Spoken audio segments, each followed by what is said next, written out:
Hello, everybody, and welcome to another episode of A Happy Moment. My name is Dan, and I'm glad to have you with me today. I've got a little book review for you, and then after that, I have some exciting news to share. So let's get right into the review. This is for Blood Bank, a collection of dark fiction stories from 14 different authors. After reading this book, the one thing that stands out the most to me is the quality. Normally, when I read an anthology, there's a mixture of good stories and stories I don't really care for. That is definitely not the case here. I may like some of the stories more than others, but I can honestly say I enjoyed every one of them. From the moment Joe Kaplan kicks things off with the creepy tale Clown Doll, where a couple have their night interrupted by a strange laughing doll, to the end of the book with Patrick Freevold's gory story about revenge, an indigenous creature, and the boy who must stop it, a better hate. It's nothing but one entertaining story after another. In between those two fun stories, Rena Mason takes us back to the days of gold prospectors, where a former Civil War soldier may have bitten off more than he can chew with the purchase of a new mine in Fool's Blood. If you like your stories with a healthy dose of humor, then Neil Gaiman and Jeff Strand are here for you. In Gaiman's, we can get them for you wholesale.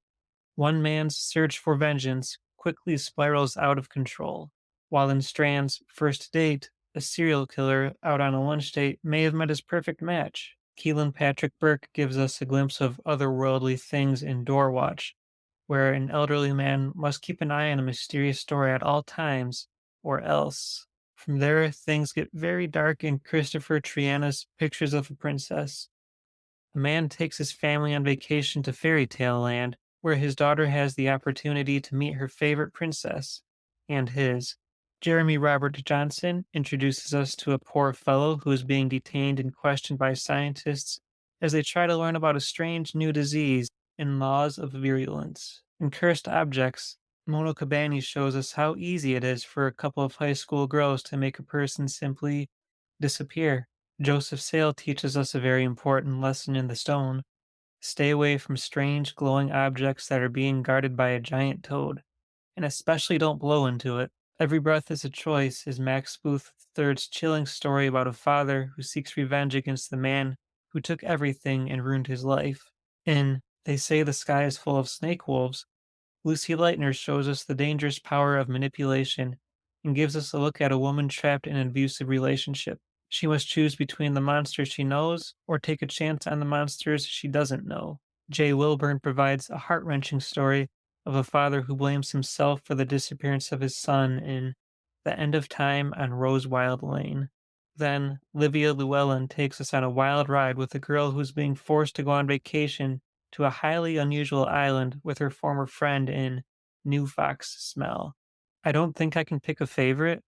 I really enjoyed each of these stories, and other than the quality, another thing that stands out to me is the variety.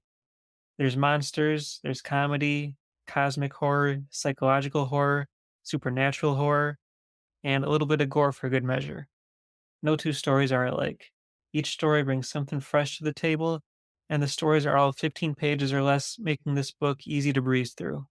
While it's too difficult to pick a favorite, I can say that the stories that have stuck in my mind the most so far are Pictures of a Princess for its darkness, The Stone for its strangeness, and First Date for its humor. But who knows, next week, after I've thought about it some more, that could change as well.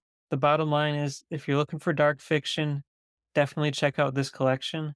By the way, are you planning on donating blood anytime soon? If so, make sure you take a picture. The publisher of Blood Bank, Bloodbound Books, will give you a free digital copy of one of their books when you donate blood. You can check out www.bloodboundbooks.com for more details and also read about how they're helping to bring books into classrooms. Very cool. But that's not all either. They'll be donating a portion of the proceeds from this anthology to Read Better, Be Better and Hagar's House. Read Better, Be Better's mission is to connect young readers and youth leaders to inspire a love of literacy and learning, while Hagar's House serves as a sanctuary for women and children in New Orleans and helps them transition into sustainable housing. This episode is coming to a close, but I did promise you some big news, and that is later this month, I will be conducting an interview with an author for a future episode. I won't say who it is quite yet, but I'll drop a hint and tell you that it's one of the authors from this anthology. Very excited for that. If you have any guesses, you can stop by my Twitter page at a happy moment pod and let me know. I'd also love to hear your thoughts on this episode or any of the others. That's all for now.